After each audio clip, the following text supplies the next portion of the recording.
এই দেখো বন্ধুরা, আজকে সকালে আমি চিকেন কষা করেছি। তো চিকেন কষা নিয়ে চলে গেছে আমার ছেলেরা, আর আছে আমরা কর্তাগিন্নি খাবো। তো আমি আজকে চিকেন কষা কীরকমভাবে রান্না করেছি তোমাদের সঙ্গে আমি শেয়ার করছি। আমি চিকেনটাকে সর্ষের তেল, একটু নুন, হলুদ, জিরে পাউডার, ধনিয়া পাউডার আর একটু গোলমরিচের গুঁড়ো আমি মাখিয়ে রেখে দিয়েছিলাম। তারপরে আমি দুটো মাঝারি সাইজের পেঁয়াজ তেলের মধ্যে গোটা গরম মশলা দিয়েছি, ছোটো এলাচ, দারচিনি, লবঙ্গ, তেজপাতা ফোড়ন দিয়েছি। দিয়ে দুটো পেঁয়াজ কেটে রেখে দিয়েছিলাম মাঝারি সাইজে, সেটা দিয়ে ভাজা করে নিয়েছি। এইদিকে আমি আদা, রসুন, টমেটো আর দুটো শুকনো লঙ্কা আমি পেস্ট করে রেখেছিলাম। আমার যে পেঁয়াজটা লাল লাল হয়ে গেছে, আমি ওই পেস্টটা দিয়ে দিয়েছি। খুব করে কষেছি, কষতে কষতে কষতে কষতে দেখি জলটা শুকিয়ে গেছে। একটু লঙ্কার গুঁড়ো দিয়েছি, একটু হলুদ দিয়েছি, একটু নুন দিয়েছি। নুনটা তোমরা বুঝে শুনে দেবে, কেননা আমি আগে তো চিকেনের মধ্যে 1 চামচ মাখিয়ে রেখে দিয়েছিলাম, আর 1 চামচ আমি দিয়ে দিলাম মশলার মধ্যে। দিয়ে খুব করে কষেছি, কষতে কষতে একদম জল শুকিয়ে গেছে, তেল ছেড়ে দিয়েছে। আমি আবার একটু জল দিয়েছি, মিক্সির জারটা আছে না, ওটা আমি ধুয়ে আমি আবার দিয়েছি। তো আবার যখন দিয়েছি, দিয়ে তারপরেতে নাড়াচাড়া করে আবার কষতে কষতে জলটা আবার শুকিয়ে গেছে, দিয়ে তেল ছেড়ে দিয়েছে। তখন আমি চিকেনটা দিয়ে দিয়েছি। চিকেনটা দিয়ে ভালো করে কষেছি।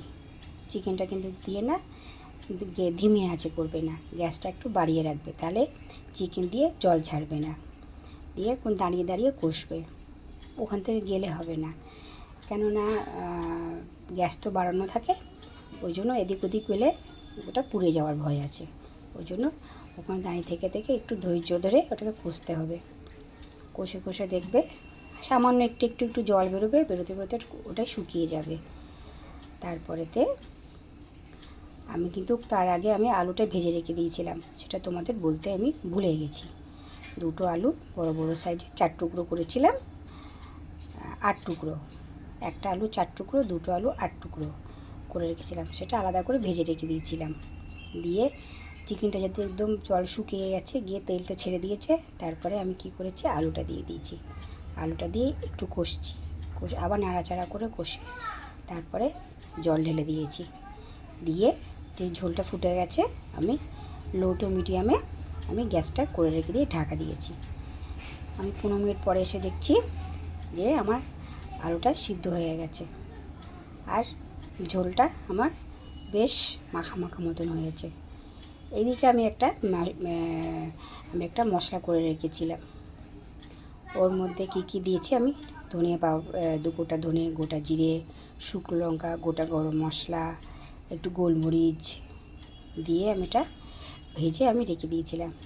তারপর যখন হয়ে গেছে, আমি এটার মধ্যে দিয়ে দিয়েছি, দিয়ে নাড়াচাড়া করে আর সামান্য একটু ঘি দিয়েছি, 1/2 চামচ ঘি দিয়েছি, দিয়ে নাড়াচাড়া করে গ্যাসটাকে বন্ধ করে দিয়েছি। এই যে আমার চিকেন কষা। তোমরা এরকমভাবে চিকেন কষা করে দেখবে, খুব ভালো লাগে। কেননা আজকে একরকম হয়ে যায় চিকেন কষাটা, ওই জন্য এরকমভাবে করে দেখবে, খুব ভালো লাগে খেতে, খুব টেস্টি লাগে। তো টাটা, বাই বাই। আবার অন্য কোনো ভিডিও নিয়ে তোমাদের সামনে হাজির হব। বাই।